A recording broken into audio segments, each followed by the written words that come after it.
America काई साहब American policy उन्होंने स्टेटेड है, उन्होंने इतना इंफ्रास्ट्रक्चर अफगानिस्तान के अंदर रखा हुआ है। एक तो वो ड्रोन अटैक कर सकते हैं, एयर अटैक कर सकते हैं, वो जो आप कह रहे हैं ना वो चलेंगे, वो वाकई चलेंगे, मगर ये चीज छोड़ के गए हैं, वो चाहे तो करें। दूसरा, और मेरी इतला है कि पाकिस्तान में भारत ने चंद दहशतगर्द भी भेज दिए हैं बलूचिस्तान में। कबूदा कश्मीर में तो अमेरिका को कुछ नहीं नजर आ रहा। हर रोज जुल्म की एक नई दास्तान तहरीर होती है, हर रोज। हमदुल्ला मुहिब हैं, इन्होंने मई के तीसरे हफ्ते में पाकिस्तान के बारे में जिस गंदी ज़ुबान का मुज़ाहरा किया वो मैं यहाँ रिपीट भी नहीं कर सकता। जिस तरीके से उन्होंने हुकूमत पाकिस्तान को, पाकिस्तान के अवाम को बेइज्जत किया। अगर किसी मुल्क का वज़ीर आज़म अपने दुश्मन मुल्क के, उस मुल्क के लोगों के, उस मुल्क के सिक्योरिटी एस्टैब्लिशमेंट के साथ मिलकर अपने मुल्क के खिलाफ साजिशें करे, फ़िज़ाई हमलों को स्टेप अप कर रहा है अमेरिका।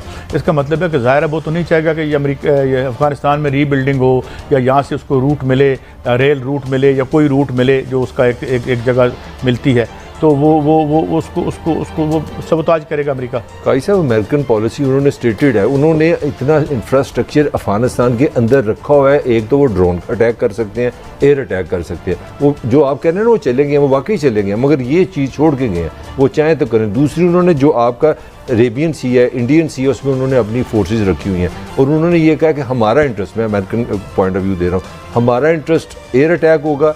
अगर एयर अटैक नहीं होगा तो हम मिसाइल मारेंगे। और उन्होंने 1999 में, मैंने इस प्रोग्राम में आपको पहले भी बताया था, उन्होंने उसामा पे बारिश की थी मिसाइल की, तो उन्होंने अपने मुफाद के लिए कहा भी हम तो करेंगे अटैक। अब जो आप लोगों को समझ नहीं आ रही, हम लोगों को हम समझ रहे हैं कि अफगानिस्तान में सिर्फ एक तालिबान है और एक फोर्सेज है, नहीं, अफगानिस्तान में एक लोकल आर्ट्स बेशुमार है, दाइश बेशुमार है। अफगानिस्तान में इस वक्त 10-12 कुव्वतें लड़ रही हैं, जो मैं आपको बार बार कहना चाह रहा हूँ कि अफगानिस्तान प्रॉक्सी बन जाता है हर बार। और मुझे डर लग रहा है, अल्लाह ना करे कि पाकिस्तान के लिए जो मसला आ रहा है वो इसलिए आ रहा है कि बड़ी ताकतें वहाँ पर लड़ाई अपनी अपनी लड़ना चाह रही हैं और प्रेशर सारा पाकिस्तान पर। कल जब हम बैठे थे, भट्टी साहब ने आपको जो खबरें दी हैं, पूछे ना इनसे कि हमारे जो इदारों पर कितने अलर्ट हैं। भट्टी साहब इतनी बड़ी खबरें कल आप दे रहे थे। देखिए कायद साहब, गुजारिश है कि अमेरिका किसी सूरत भी अफगानिस्तान अमन नहीं होने देगा, ना भारत।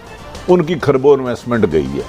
चाइना एक सुपर पावर बन चुका है, माशी तौर पर बनने जा रहा है। उन्होंने अफगानिस्तान में तबाहकारी के लिए आखिरी हद भी क्रॉस करनी है। और मेरी इतला है कि पाकिस्तान में भारत ने चंद दहशतगर्द भी भेज दिए हैं बलूचिस्तान में। ये इंटेलिजेंस ज़राए की इतलात है, तो हमने अपना बॉर्डर सिक्योर कर लिया है, तकरीबन 90% बार लगा दी है। तो आने वाले दिन पाकिस्तान के लिए फिर आजमाइश है, क्योंकि अमेरिका इस खित्ते समझता है कि अगर पाकिस्तान अफगानिस्तान में अमन हो गया तो एक फिक्र सिर्फ आपको पता है, यूनाइटेड नेशन ने किस्म की वार्निंग होगी ना। यूनाइटेड नेशन अक़वाम मुत्तहिदा कह रहा है कि पाकिस्तान पे अफगानिस्तान से अटैक हो सकता है। मैं आपकी बात मुझे जवाब देना, मकबूजा कश्मीर में तो अमेरिका को कुछ नहीं नजर आ रहा।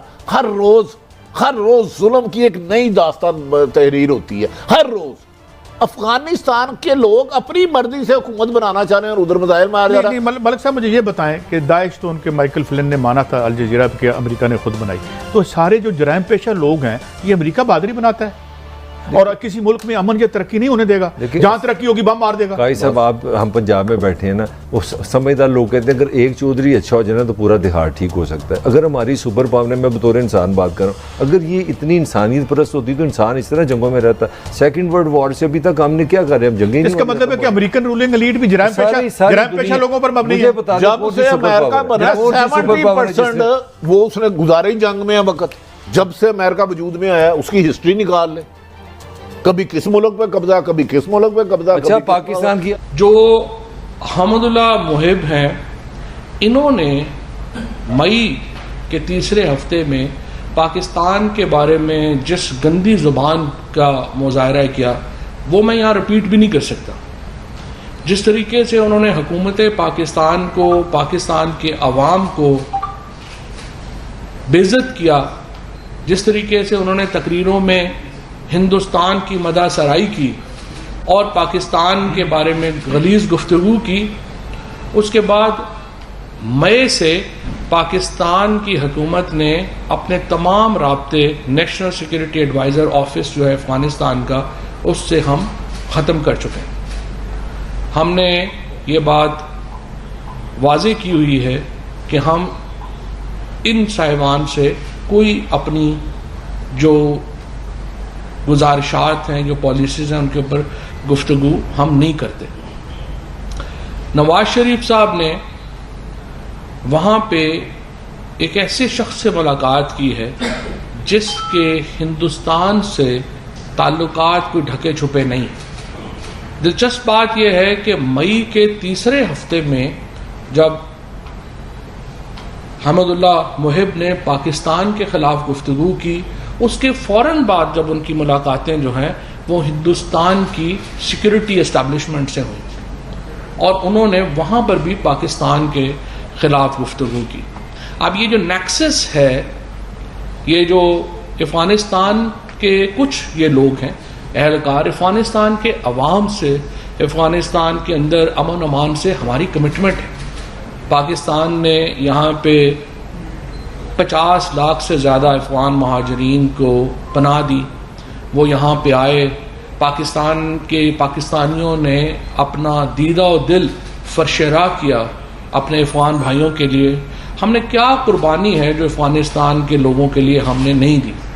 अब कुछ दिन पहले आपने देखा होगा जो अफ़गानिस्तान के तालिब इल्म पाकिस्तान में पढ़ते हैं, उन्होंने कितनी पाकिस्तान की हुकूमत की, पाकिस्तान के अवाम का शुक्रिया अदा किया कि हमने उन बच्चों को जो अफ़गानिस्तान से लुटे पुटे ख़ानदानों से आए थे, हमने उनको वो मौक़े फ़राहम किए कि वो ज़िंदगी में एक कामयाब इंसान की ज़िंदगी जो है वो गुजार सके। और हमने अपने इस वक्त 6000 से ज़्यादा अफ़गान तालिब इल्म पाकिस्तान के मुख्तलिफ जो यूनिवर्सिटीज़ हैं, कॉलेजेस हैं, स्कूल्स हैं, उनमें पढ़ रहे हैं। हमारे हॉस्पिटल्स जो हैं उनके ऊपर अफ़गानिस्तान के से आने वाले जो लोग हैं वो उनसे वो इलाज भी करवाते हैं। हमारे डॉक्टर्स जो हैं उनका वो जो सर्विसेज हैं वो भी उनके लिए अवेलेबल होती हैं। हमने हर तरीके से अफ़गानिस्तान के अवाम की मदद की है और आज भी पाकिस्तान अफ़गानिस्तान के अवाम के साथ कंधे से कंधा मिला के खड़ा है। हम अफ़गानिस्तान में अमन के लिए जो बात है उसको हम आगे बढ़ा रहे हैं। हम अफ़गानिस्तान के अंदर एक इंक्लूसिव हुकूमत के लिए कोशिश कर रहे हैं। वज़ीर-ए-आज़म इमरान खान का जो पहले दिन से एक मुद्दा रहा है, उनका जो एक नज़रिया रहा है, उनकी जो कोशिश रही है वो ये है कि हम अफ़गानिस्तान में किसी ग्रुप के साथ नहीं हैं, हम अफ़गानिस्तान के अवाम के साथ। और अफ़गानिस्तान के अवाम के साथ होने का मतलब ये है कि हम काबुल में एक ऐसी हुकूमत के लिए कोशां हैं जिसके ऊपर तमाम लोगों का कंसेंसस हो, जिसके ऊपर तमाम लोगों का इत्तफाक़ राय हो, जिसमें तमाम ग्रोह उसमें जो है वो इत्तफाक़ राय करें। और जब आप एक आइन बना लेंगे तो उसके बाद जाहिर है कि आपकी मर्ज़ी है कि उस आइन के मुताबिक आप कैसे चलते हैं। आपका कंसेंसस होना बुनियादी असूलों के ऊपर ज़रूरी है, हम उसके लिए कोशां हैं। इस ज़मन में ये जो मुलाकात हुई है ये बहुत अफसोसनाक है। नवाज शरीफ साहब और उनकी पार्टी से मैं पहले पूछना चाहूँगा कि क्या इस मुलाकात से पहले क्या नवाज शरीफ साहब ने अपनी पार्टी से इजाज़त ली? हुकूमत को नोटिफाई करना चाहिए था उन्हें कि वो मुलाकात करने जा रहे हैं और वो इन साहब से मिलेंगे और ये एरियाज ऑफ डिस्कशन होंगे। लेकिन अगर उन्होंने हुकूमत को मुनासिब नहीं समझा तो मैं पूछना चाहता हूँ जो मुस्लिम लीग नून की सीनियर लीडरशिप है उनसे कि क्या आप में से किसी को नवाज शरीफ साहब ने बताया कि वो क्यों मिलने जा रहे हैं और क्या एजेंडा होगा? क्या शाहिद खान अब्बासी हुए हैं, ख्वाजा आसिफ हैं, खुद शहबाज शरीफ साहब हैं, इन लोगों को मालूम था कि ये मुलाकात होने जा रही है? और क्या कुछ सेंट्रल एग्जीक्यूटिव कमेटी जो है PMLN की, उसने इसकी इजाज़त दी नवाज शरीफ साहब को कि वो ये मुलाकात करें? और अगर ये मुलाकात उन्होंने ज़ाती हैसियत में की है, वो 3 दफ़ा मुल्क के साबिक़ वज़ीर-ए-आज़म रह चुके हैं, बहुत अहम है कि इस मुलाकात के जो ट्रांसक्रिप्ट्स हैं, स्पेशली जो ऑडियो ट्रांसक्रिप्ट्स हैं, वो अवाम के सामने लाए जाएं। क्योंकि इससे पहले नवाज शरीफ जब काठमांडू में नेपाल में उन्होंने जनरल साहब से मुलाकात की थी तो उसके ट्रांसक्रिप्ट्स अवाम के सामने नहीं आए। लेकिन बरखा दत्त जो हिंदुस्तान के एक नामवर सहाफ़ी हैं, उन्होंने अपनी किताब में ये लिखा कि उन्होंने जनरल साहब को मोदी साहब के लिए पैगाम दिया था कि पाकिस्तान की फ़ौज उनके रास्ते में रोड़े अटका रही है। और ये उस वक़्त वज़ीर-ए-आज़म थे। तो अब अंदाज़ा लगाइए कि अगर किसी मुल्क का वज़ीर-ए-आज़म अपने दुश्मन मुल्क के उस मुल्क के लोगों के उस मुल्क के सिक्योरिटी एस्टैब्लिशमेंट के साथ मिलके अपने मुल्क के ख़िलाफ़ साजिशें करेगा, उसका नतीजा क्या निकलेगा। अगर पाकिस्तान के अंदर अब इस वक्त वो तस्वीरें लगा रहे हैं, मैंने देखा मरियम नवाज़ ने भी तस्वीर ट्वीट की कि इमरान खान की मुलाकात हुई मोदी साहब के साथ और जनरल बाजवा साहब की मुलाकात हुई मुहिब साहब के साथ। पहली बात तो यह है कि जिस तरह मैंने आपको अर्ज़ किया, वो नेशनल सिक्योरिटी एडवाइज़र हैं अफ़गानिस्तान के। एक तो ऑर्गेनाइजेशनल मुलाकातों की हैसियत और है, इंडिविजुअल मुलाकातों की हैसियत और है। इसके अलावा मैं यहाँ पे ये भी बता दूँ कि मई तीसरे हफ्ते के बाद जब से उन्होंने पाकिस्तान के ख़िलाफ़ मुग़ल्लज़ात बकी, उसके बाद से पाकिस्तान के किसी एहलकार ने उनके साथ मुलाकात नहीं की।